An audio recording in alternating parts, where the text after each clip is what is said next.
మనుషుల్ని చాలా చదివి ఉంటారు, చాలా చూశారు కదా! అక్కడ జగన్మోహన్ రెడ్డి యొక్క విధానం, ఆ తత్వం, ఆ మనిషి మాట తీరు చూస్తే మీకు ఏమనిపిస్తా ఉంటది? అంటే ఒక సైకియాట్రిస్ట్‌గా చెప్తున్నా, అతని ముఖం చూస్తేనే అతను ఎంత అబద్ధాల కోరో, అసలు అతన్ని ఎక్కువగా చూడటానికి గాని, ఆ పేరు ఉచ్చరించడానికి గాని నేను ఇష్టపడని కారణం చెప్తా, మీరు వినండి. మనం ఎదగాలి, నేను ఎదిగాను అని నా తల్లిదండ్రులకి మన చూసి గర్వపడేటట్లు ఉండాలి. చెట్టు పేరు చెప్పి కాయలు అమ్ముకుంటా నీ తండ్రి పేరు చెప్పి బతికినాళ్ళంటే ఇతనే కాదు, అలా ఎవరు బతికినా నాకు నచ్చదు. నాకే కాదు, మా ఏజ్ గ్రూప్లో ఉన్న ఎవరికే నచ్చం. మేమందరం కష్టపడి స్వతంత్రంగా బతికాం. ప్రస్తుతం తప్పని పరిస్థితుల్లో అతని ముఖం చూసి అతని చెల్లెళ్ళే నమ్మలా, వాళ్ళ అమ్మే నమ్మలా. అసలు నువ్వెందుకు నమ్ముతావయ్యా? ఆయన కుటుంబ వ్యవస్థ మీదే నమ్మకం పోయింది. ఆయన కుటుంబం కుటుంబ వేస్తా, నీ ఇంట్లో నీ సొంత వ్యక్తి మీద నీకు కమాండ్ లేదు. ఆ వారిని ఆనందపరచటానికి అమ్మని చెల్లిని బయటికి నెట్టావు. అసలు నువ్వు కుటుంబ వ్యవస్థకి బయటకు వచ్చి చెప్తాడు కదండి, సమాధానం నన్ను నమ్మండి, నేను దేవుడి ఎందుకు బిడ్డని. నమ్ముతారు? అసలు నువ్వు మంచివాడు అయితే వాళ్ళే నమ్ముతారు. నన్ను నమ్ము, నే మంచివాడిని, నా చెల్లెమ్మలు అంటే. ఇంకో మాట, అవ్వాతాతలేంటి? నీ వయసు 52 ఏళ్ళు, నువ్వు అవ్వాతాతల్లో ఉన్నావుగా. నువ్వు 45 ఏళ్ళ పెన్షన్ ఇస్తానన్నావు, నువ్వు అవ్వవే తాత జాతేగా. నువ్వు కష్టపడలా, పని చేయలా, చదువుకోలా, అందుకని యవ్వనుడిలాగా ఉంటావేమో, కానీ నీ వయసు ఎక్కడ పోతుంది? అసలు అవ్వాతాతలు అనే మాట ఏంటి? మీకు చెప్తున్నా, ప్రింట్ మీడియా, ఎలక్ట్రానిక్ మీడియాకి అవ్వాతాతలు, వృద్ధులు సిగ్గుండక్కర్లా. కొబ్బరికాయ కొట్టడానికే నడువంచని వాడు, కష్టపడి పని చేయని వాడు 3 రాజధానుల ఉట్టికి ఎగరలేనమ్మా స్వర్గానికి ఎగిరిందని ఒక సామెత ఉంది. ఒక రాజధాని నిర్మించలేని నీ ముఖం 3 రాజధానులు నిర్మించుతుందంటే పిచ్చాళ్ళు నమ్మారు, మంచాళ్ళు నమ్మారు, అమాయకులు నమ్మారు. వాళ్ళని నమ్మమనండే వాళ్ళ. ఇప్పుడు నేను చెప్తున్నా, అతను ఓటుకు 10,000 ఇచ్చే సత్తా అతనికి ఉంది, 20,000 ఇచ్చే సత్తా ఉంది. ఎన్నన్నా ఇవ్వనివ్వండి, పక్క రాష్ట్రంలో ముఖ్యమంత్రికి పట్టిన దుర్గతే ఇప్పుడున్న అధికార పార్టీకి పడుతుంది, పట్టాలి. అది నా కోరిక, అది నెరవేరుతుంది. ఎందుకంటే ఇతని హయాంలో, ఇతని తండ్రి హయాంలో తీవ్రంగా నష్టపోయిన వర్గాల లిస్టు నేను చెప్తా. ఇతనికి ఎందుకు ఓటు వేయాలో నువ్వు చెప్పు ఒక మాట. ఎందుకు వేయకూడదు మీరు చెప్పండి. ఎందుకు వేయకూడదు అంటే, ఇతను ఒక భ్రష్టుడు, నీచుడు, నికృష్టుడు. ఈ రాష్ట్రాన్ని ఎలా నాశనం చేయాలా, ఎంత పోగేసుకోవాలా అనే గుణం ఉన్నవాడు. అంటే ప్రజల మీద ప్రేమ లేదు అని అంటారు ఒక మాటలో. ఎవరికైతే చెల్లెల మీద, ఇంట్లో వాళ్ళ మీద లేని ప్రేమ ప్రజల మీద ఏమొస్తుంది? అని ముద్దులు పెడితే ప్రేమ వస్తుందా? నేను ఈ మతస్థుడిని అని ఏది చెప్తే ప్రేమ వస్తుందా? వెంకటేశ్వర స్వామిని నీ గుమ్మంలోకి తెస్తావా? ఆ ప్రసాదాన్ని నువ్వు టిష్యూ పేపర్తో పోల్చుతావా? దేవుడు వెంటనే ఎవరికి చేయడు, టైం పడుతుంది. ఆ టైం ఏదో పక్క రాష్ట్రం వాడికి ఎలా పట్టిందో అదే గతి నీకు పడుతుంది. అది నేను చూస్తా. అది చూసే వరకు మేము ఉంటాం. డౌన్ఫాల్ స్టార్ట్ అయింది జగన్కి. జగన్కి డౌన్ఫాల్ స్టార్ట్ అవ్వాలా? అరాచకానికి, అక్రమానికి, విధ్వంసానికి సమాధి కట్టాలి అనే ఆలోచన ఓటర్లలో మొదలైంది. లేదు నేనే గెలుస్తాను, వై నాట్ 175, మనమే ఎందుకు గెలవాలి? అసలు నువ్వు పులివెందుల్లో గెలు, 175 తర్వాత మాట్లాడదాం. పులివెందుల్లో గెలు. సో మీరు కాన్ఫిడెంట్గా ఉన్నారు. ఈ లోపు నువ్వు జైలుకి వెళ్ళకుండా చూసుకో. నువ్వు జైలుకి వెళ్ళాలి అంటే సుప్రీంకోర్టు నిన్ను జైలుకి వెళ్ళకుండా ఇన్నేళ్ళు నువ్వు ఎలా ఆపుకోగలిగా? నిన్ను ఎవరు ఆపారు? అన్నీ తెలుసు మనకి. వాళ్ళు ఎందుకు? నాకా తెలియాల్సింది, నీకా తెలియాల్సింది, ప్రపంచానికి తెలియాలి. ఇలాంటి వ్యక్తి దగ్గర నువ్వు ఏం తిని కాపాడా వాళ్ళని కూడా మనం అడగాలి. కానీ ప్రస్తుతం మిత్రపక్షంలో ఉన్నారు. మిత్రపక్షం ఇదే మాట నేను చెప్తున్నా. వాజ్పేయి గారితో మిత్రపక్షంగా ఉన్నప్పుడు గర్వపడ్డాం. కాశ్మీర్ నుంచి కన్యాకుమారి వరకు హైవేలు డెవలప్ చేసాం. ఇవాళ హైదరాబాద్కి రెవెన్యూ వచ్చింది అంటే కేటీఆర్ వలన, కేసీఆర్ వలన రాలా, చంద్రబాబు నాయుడు గారి వల్లనే వచ్చింది. అందరికీ తెలుసు ఆయన అడ్మినిస్ట్రేషన్, ఆయన విజన్ ఎవరు తప్పు పట్టాల్సిన పని లేదు. ఆయన ఎవరో తప్పు పట్టరు. నిజం చెప్పాలంటే ఆయన ఒక పని రాక్షసుడు. ఆ పని ఆయనకు ఒక వ్యసనం. నేను ఇది చేశానని ఎప్పుడు అని చెప్పుకున్నాడా? అది చెప్పుకోలేకపోవటమే ఆయన మైనస్. అసలు నిజంగా పనిచేసే వాళ్ళు చెప్పరయ్యా. ఇప్పుడు నేనున్నాను, నాది మాట్లాడటం నా వృత్తి, అందుకని నేను తిడతా. నేను పొలిటికల్ లీడర్ కాదు కాబట్టి ఎవడని తిట్టే నాకు వచ్చే నష్టం లేదు. కానీ మీలాంటి వాళ్ళు మాట్లాడాలి, 10 మందికి తెలియాలి, అనాలిసిస్గా చేస్తున్నారు కాబట్టి కామన్ మ్యాన్కి, చదువు లేని వాడికి జగన్మోహన్ రెడ్డి కామన్ మ్యాన్ అడిగే ప్రశ్నకి మన దగ్గర సమాధానం లేదు. ఏం అడుగుతున్నారు? ఆ లక్షల కోట్లు తింటున్నారుగా. నాకు 10,000 20,000 ఇస్తే నా బతుకు నేను బతుకుతా, నేను ఎందుకు తీసుకోకూడదు ఓటుకి అన్నాడు. ఓకే. రెండోది, మా నాన్నకి ఇది ఇచ్చాడు, మా అమ్మకి ఇది ఇచ్చాడు, మా అమ్మాయికి ఇది ఇచ్చాడు, మా ఆవిడకి అది ఇచ్చాడు, నా ఆటో 10,000 అన్నాడు. అన్నీ నిజమే, ఓకేనా? అన్నీ అంటే నిజాలే. ముందు తరానికి కూడా మళ్ళీ పావేర్లు అయిపోదామనా, మళ్ళీ కూలి వాళ్ళు అయిపోదామనా? అదే జనాలకు చెప్పగలగాలి. నేను అదే అడుగుతున్నా. ఇప్పుడు నేను అడిగే ప్రశ్న అదే. నువ్వు అయిపోతావు, రేపటి సంగతి ఎందుకమ్మా అన్నావు. Very good. ఇప్పుడు అడుగుతున్నా, 5 ఏళ్ళ నాడు ధరలు ఎలా ఉన్నాయి, ఇప్పుడు ధరలు ఎలా ఉన్నాయి? ఎన్నాళ్ళు అడుక్కుని బతుకుతా? నీకు ఆయన ఇచ్చే 3,000 ఎగ్జాక్ట్లీ. అంటే ఇక నువ్వు యావత్ జీవితం. ఈ మాట నేను చెప్పలా, అంబేద్కర్ చెప్పాడు.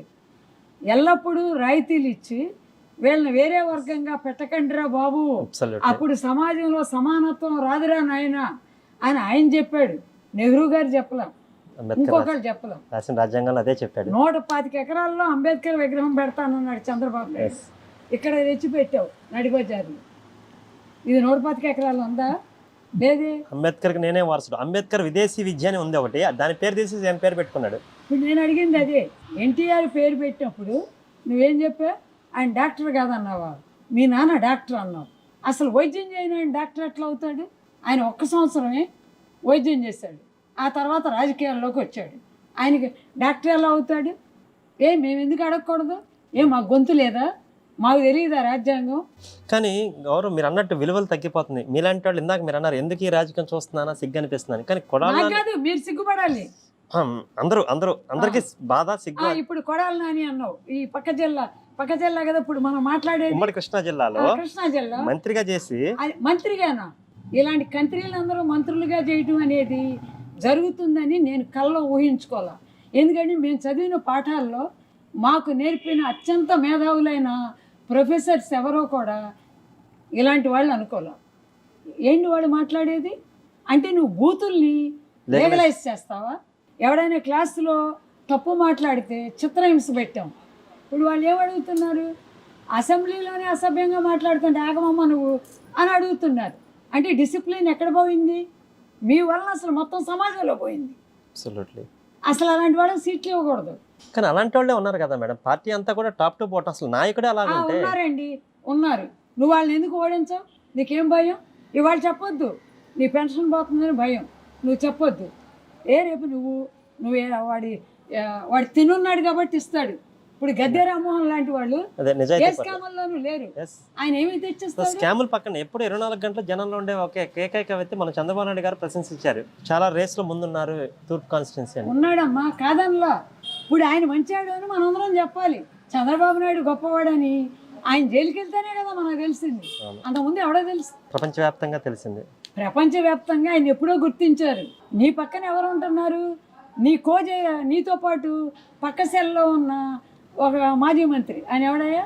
మోపిదేవి వెంకటరమణ, లేకపోతే నెంబర్ 2 ఆయన ఎవడు? విజయసాయి రెడ్డి. వీళ్ళు ఉంటున్నారు. కానీ చంద్రబాబు నాయుడు గారు ఎవరి పక్కన ఉన్నారు? ఉన్నారు. ఆయన వాళ్ళందరితో ఎందుకు ఉన్నాడు? నాకేమైనా ఇవ్వండి అని అడగలేదే. ఈ రాష్ట్రానికి ఏమని అడిగాడు. ఆయన ఏమి కేంద్రంలోకి వెళ్ళిపోయి మంత్రి అయిపోయి ఇవాళ కాదు, మీకు తెలిసి తెలియని వయసులోనే తెలుగుదేశం పార్టీ ప్రధానమంత్రుల్ని నిర్ణయించింది. దేవగౌడ ఎలా ప్రధానమంత్రి అయ్యాడు? అవునా? ఇప్పుడు చెప్తున్నా, ఈ ఎన్డీఏలో ఉన్నటువంటి అలయన్స్ లో తెలుగుదేశమే ఎక్కువ సీట్లు.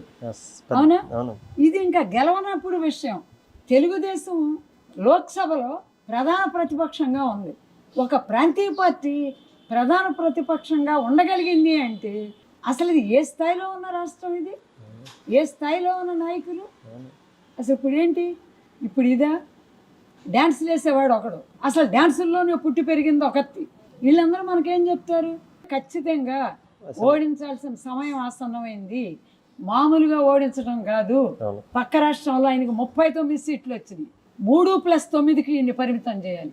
లేదు, ఈయన ప్రియమైన సంఖ్య 175, 1+7+5 అలా తేగలిగినాడే ఈ రాష్ట్ర ఓటర్లు విఘ్నతతో ఉన్నారు అన్నట్లు లెక్క. ఏం మెసేజ్ ఇవ్వదలుచుకున్నారు ఓటర్ కానీ కామన్ మ్యాన్ కానీ మధ్యతరగతి మహిళలకు కానీ మీరు ఏం మెసేజ్ ఇవ్వదలుచుకున్నారు? మధ్యతరగతి మహిళలు ఎప్పుడూ కూడా మంచి వ్యక్తులు. వాళ్ళు కష్టపడి గుమ్మనగా వాళ్ళ కుటుంబాలను పైకి తెచ్చే మనుషులు. వాళ్ళకి మనం మెసేజ్ ఇవ్వక్కర్లా. వాళ్ళ భర్తల్ని విచిత్రమైన పేర్లతో ఈ సారాలు అమ్ముతా, లిక్కర్ అమ్ముతా వాళ్ళ జీవితాలను అతలాకుతలం చేశాడు. 2, వాళ్ళ పిల్లలకు ఉద్యోగాలు అనే పేరు మీదగా ఒక పని అమ్మాయికో లేకపోతే బట్టలు ఉతికే వాళ్ళకో నెలకు 20,000 వస్తున్నాయి. 5,000తో వాళ్ళని సర్వనాశనం చేశాడు. వాళ్ళకి తెలియక కాదు, నేను చెప్పక్కర్లా, వాళ్ళకే తెలుసు వాళ్ళు ఏం చేస్తారు. మే 13 మీకు తెలియకపోవచ్చు, మే 14న మీకు తెలుస్తుంది, జూన్ 4న తెలుస్తుంది. గద్దె రామ్మోహన్ ఈ కాన్స్టిట్యున్సీలో అతను ఉన్న చోట నా ఓటు ఉన్నందుకు నేను గర్వపడటం కాదు, అతన్ని గెలిపించి అందరూ అలాంటి పెద్ద మనుషులుగా ఉంటే అది వరకు 294 చెప్పేవారు. పెద్దల సభ అనే దానికి ఒక గౌరవం ఉంటుంది. ఇప్పుడు గౌరవం కాదు, అసలు అలా పోటీ చేసే వాళ్ళని చూసినా అగౌరవంగా ఉంది. పార్టీలో ఉంటూ కోవర్ట్లుగా ఉండి పార్టీ పేరు మీదుగా 2 సార్లు గెలిచి నేను బాహుబలిపోయి అనుకున్న వాళ్ళని పాతాళానికి తొక్కాలి. అది ఓటర్ తెలుసుకోవాలి. అన్నీ తెలుసుకుంటారు. పార్టీని మించి, పార్టీ అధినాయకుడిని మించి ఎవడు ఎదిగాను అనుకున్నా అంతే. బూతులు తిట్టిన వాడు ఎవడో గెలవడం రేపు. తర్వాత అసలు ప్రధానమైన విషయం, అసలు కుటుంబంలో కానీ బయట కానీ సమాజంలో కానీ పెన్షనర్స్, ఎంప్లాయీస్ వీళ్ళ ప్రభావం ఎక్కువ ఉంది.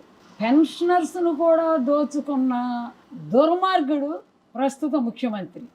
అలా ఎఫెక్ట్ అయిన వాళ్ళల్లో నేను కూడా ఉన్నా. వీళ్ళ తండ్రి నా పోస్టును ఖాళీ చేస్తే ఇతను నా పెన్షన్ను కూడా ఖాళీ చేశాడు. అందుకని చంద్రబాబు నాయుడు గారు ఇప్పుడు ఆ దేశంలో వాళ్ళు కీర్తించారు, ఈ రాష్ట్రంలో వాళ్ళు మెచ్చుకున్నారు అని అనుకోవటం కాదు, సెల్ఫీలు దిగటం కాదు. ఇప్పుడు ఆయన చేయవలసిన పనులు కొన్ని ఉన్నాయి. సీనియర్ సిటిజన్స్ని, పెన్షనర్స్తో, ఎంప్లాయీస్తో ఆయన మీటింగ్ పెట్టాలి. అతను ఎక్కడైతే మోసం చేశాడో ఆ మోసం నుంచి మిమ్మల్ని నేను రక్షిస్తా, మీరు నన్ను నమ్మండి, మిమ్మల్ని నేను కాపాడుతా అని చెప్పాలి. ఈ వార్తని మీరు ప్రింట్ మీడియాలో కూడా తీసుకురండి. ఒక్కొక్క పెన్షనరు ఒక కుటుంబాన్ని ప్రభావితం చేస్తాడు. అలాంటి పెన్షనర్ని సంతోషపరచాలి. నీ ఆస్తులన్నీ మాకు ఇవ్వక్కర్లా, మా లాక్కున్నాయి మాకు ఇస్తే చాలు, చట్టబద్ధంగా మాకు వచ్చే వస్తే చాలు. మేము స్వచ్ఛందంగా అన్కండిషనల్గా మార్పును కోరుకునే వ్యక్తులం. మమ్మల్ని గౌరవించు, ఉపయోగించు, మాకేం చేయాలో చెప్పు. అది లేకుండా మీ బోటి వాళ్ళని నమ్మితే ఆయనకు వచ్చే ఉపయోగం లేదు. మీరు ప్యాకేజీలకు అమ్ముడిపోతారు. మేము ఆ బాబత కాదే. ఎంప్లాయీస్, పెన్షనర్స్ వాళ్ళెంత, వాళ్ళు ఓట్లు ఎంత అని ఆనాడు మహానటుడు ఎన్టీ రామారావు గారు కూడా ఒక దశలో అన్నారు. ఆయనకి ఏంటో చూపించారు. అలాంటి పరిస్థితి మనకు రాకూడదు. వీళ్ళతో ఆయన మీటింగ్స్ పెట్టాలి. వీళ్ళు ఎక్కడ నష్టపోయారో దాన్ని తీర్చాలి. అలాగే రాజధాని రైతుల విషయంలో మీరు అన్నారు మీకు అన్నీ వస్తే ధర పెరిగిందని. ఆయన వచ్చినా అదే ధర ఉంటుంది, రాపోయినా అదే ధర. వాళ్ళు ఆయన్ని నమ్మారు, అందుకని వాళ్ళకి చెప్పాలి. ఇలా చెప్పాల్సిన వర్గాలు ఇవి ఉంటే మీరు ఒక లిస్టు తయారు చేసి చెప్తే కుదరదు. థ్యాంక్ యూ అండి. ఇదండి డాక్టర్ కొడాలి రాజేశ్వరరావు గారు, సీనియర్ పొలిటికల్ అనాలిసిస్ అండి. చాలా అమూల్యమైన సలహాలకు ధన్యవాదాలు మేడం. థ్యాంక్ యూ బాబు. ఇది వినడం వరకు, చెప్పడం వరకు కాదు, ఇవి ఎక్కడికి రీచ్ అవ్వాలో ఇది రీచ్ అవ్వాలి. ఎంప్లాయీస్ ఏం కోరుకుంటున్నారు, పెన్షనర్స్ ఏం కోరుకుంటున్నారు, రాజధానికి భూమిని ఇచ్చిన రైతులు ఏం కోరుకుంటున్నారు, కరెక్ట్ ఆన్సర్ రావాలంతే.